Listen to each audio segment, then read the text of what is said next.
Caché dans les profondeurs de la crête, loin des regards perçants de Cronos, Zeus grandissait en secret.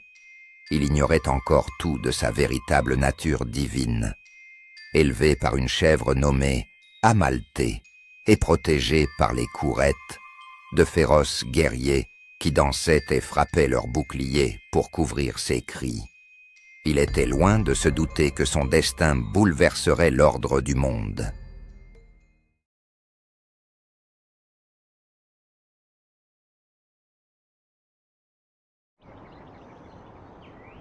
Zeus vécut son enfance comme un simple mortel, dans les montagnes de la Crète, ignorant tout de son ascendance. Il passait ses journées à courir dans les plaines et à grimper les collines rocheuses, avec pour seule compagnie Amalthée et les courettes. Pourtant, au fond de lui, une étrange sensation de grandeur le taraudait.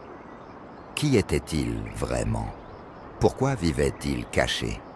Pourquoi personne ne venait-il le voir, à part ces mystérieux guerriers qui semblaient si dévoués à sa protection? Amalthée, pourquoi est-ce que personne ne vient me voir? Qui suis-je vraiment? Patience, mon petit. Le jour viendra où tout te sera révélé. Mais d'ici là, tu dois rester caché, pour ta propre sécurité. Les années passèrent. Zeus devint un jeune homme fort et rusé. Mais à mesure qu'il grandissait, le poids de l'inconnu se faisait plus lourd. C'est alors que Gaïa, sa grand-mère, se manifesta à lui dans un rêve. Elle lui révéla toute la vérité. Il n'était pas un simple mortel. Il était le fils du puissant Cronos et de Rhéa, une déesse. Mais son père, dans sa cruauté, avait dévoré tous ses enfants de peur d'être renversés. Tous, sauf lui. Zeus, mon petit-fils, tu n'es pas un simple enfant. Tu es né pour un grand destin. Ton père, Cronos, règne sur le monde, mais son règne est teinté de peur. Il a dévoré tes frères et sœurs pour échapper à la prophétie qui annonce sa chute. Mais toi, tu es encore libre, et c'est toi qui le détrôneras. Zeus se réveilla en sursaut. Le poids de la vérité l'écrasait. Il savait maintenant qui il était. Mais que devait-il faire? Devait-il accepter son destin ou rester dans l'ombre? Sa colère contre Cronos bouillonnait et le désir de justice grandissait en lui. Pourtant, le jeune dieu était seul.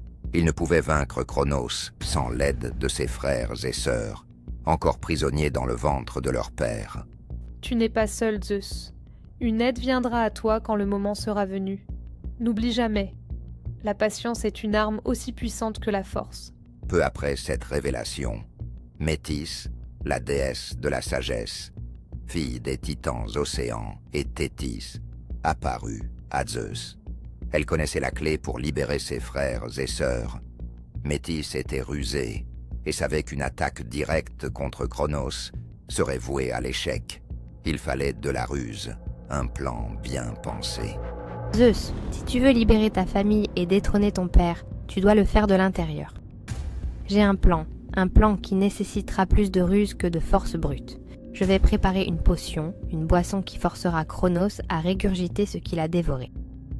Une fois tes frères et sœurs libérés, vous devrez vous unir pour affronter les titans. Mais la clé est la patience et la ruse. Cronos ne doit rien soupçonner. Avec la potion en main, Zeus retourna vers son père, déguisé en simple serviteur. Il devait agir sans éveiller les soupçons de Cronos, dont la paranoïa était légendaire. Chaque pas résonnait comme un coup de tonnerre dans son esprit. Il se retrouva face à l'énorme titan, qui, du haut de son trône, ne se doutait pas que son propre fils se tenait devant lui. Qui es-tu, misérable? Pourquoi je devrais te faire confiance? Seigneur Cronos, je ne suis qu'un humble serviteur. J'ai ici une boisson spéciale, un élixir qui pourrait apaiser votre estomac tourmenté.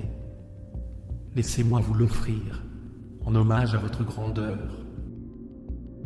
Cronos but la potion, et, dans un cri de douleur, ses enfants, qu'il avait avalés des années auparavant, furent libérés.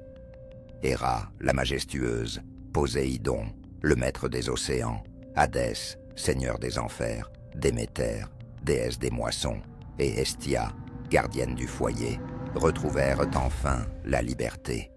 Ils étaient debout, aux côtés de Zeus, prêts à se venger. Merci Zeus. Moi, Poséidon, je jure, je déchaînerai les océans contre Cronos. Malgré la libération des dieux, Zeus savait que sa victoire ne serait pas garantie. Cronos, furieux d'avoir été trahi, rassembla ses frères titans pour préparer l'affrontement. Mais Zeus, dans un dernier coup de génie, se souvint d'une ancienne prophétie, celle des Cyclopes et des Hécatonchires, enfermés dans le Tartare par leur propre père Ouranos. Il s'élança alors, accompagné de Poséidon et Hadès, afin de partir les libérer malgré les doutes planant sur un tel risque. Zeus était sûr qu'ils haïssaient Cronos autant que lui, pour les avoir laissés enfermés après sa prise de pouvoir. S'il leur offrait la liberté, ils se battront à ses côtés. Il ne se trompa pas, et en guise de gratitude pour leur liberté retrouvée, les Cyclopes, maîtres artisans, forgèrent des armes d'une puissance inégalée pour les trois frères. Prenez ces armes, fils de Cronos. Tiens, cette foudre est pour toi, Zeus. Puisse-t-elle te donner la force de vaincre Cronos. Prends ce trident, Poséidon. Avec tu seras capable de faire trembler la terre et les océans. Et voici ce casque d'invisibilité, Hadès. Il te permettra de te dissimuler aux yeux des titans. Avec elle, vous porterez le coup fatal à votre père et aux titans. Mais souvenez-vous, la victoire ne viendra qu'au prix d'un lourd sacrifice. La guerre éclata sur les vastes plaines de Thessalie, là où la terre elle-même tremblait sous la puissance des coups. Cronos, fier de sa puissance, semblait invincible, et cela se ressentait. Les Olympiens furent submergés par la force des titans. Les coups de Cronos résonnaient comme des éclairs, et même Zeus eut du mal à tenir tête à son père. La victoire semblait hors d'atteinte, et alors, quand tout semblait perdu, Zeus se souvint de ses alliés des profondeurs, les Hécatonchires, géants aux 100 bras. Ils se jetèrent dans la bataille, créant une vague de destruction contre les titans. Leur arrivée changea le cours du conflit. De son côté, Hadès, invisible grâce à son casque, joua un rôle crucial en infiltrant les lignes ennemies. Il semait la confusion, frappant les titans de l'intérieur sans jamais être vu, persuadé que la confusion qu'il instaurait serait la clé du conflit. Après 10 ans de guerre, la bataille avait atteint son paroxysme. Les titans, malgré leur force colossale, vacillaient sous les assauts combinés des Olympiens. Au cœur du chaos, Zeus, l'éclair dans la main, se préparait à l'affrontement décisif avec son père, Cronos. Cronos, ton règne de terreur est terminé. Le combat entre père et fils atteignait son apogée. Zeus, avec une concentration désespérée, concentra toute l'énergie des éclairs dans une attaque finale, déterminé à écraser la volonté de son tyrannique père. Dans une explosion de lumière et de pouvoir, Zeus porta le coup fatal à Cronos. Celui-ci, blessé et désespéré, chuta de son trône, vaincu. La terre trembla, alors que le règne des titans s'effondrait sous la fureur des dieux nouvellement couronnés. Ainsi prit fin la guerre des titans. Les dieux avaient triomphé, mais à quel prix?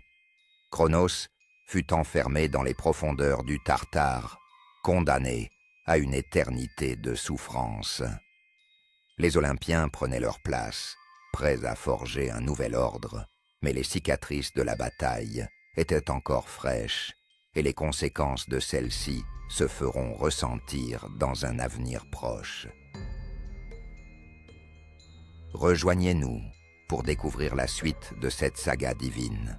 Plongez au cœur des mythes grecs, explorez les aventures épiques des dieux et des héros, et voyez comment chaque légende façonne le monde ancien.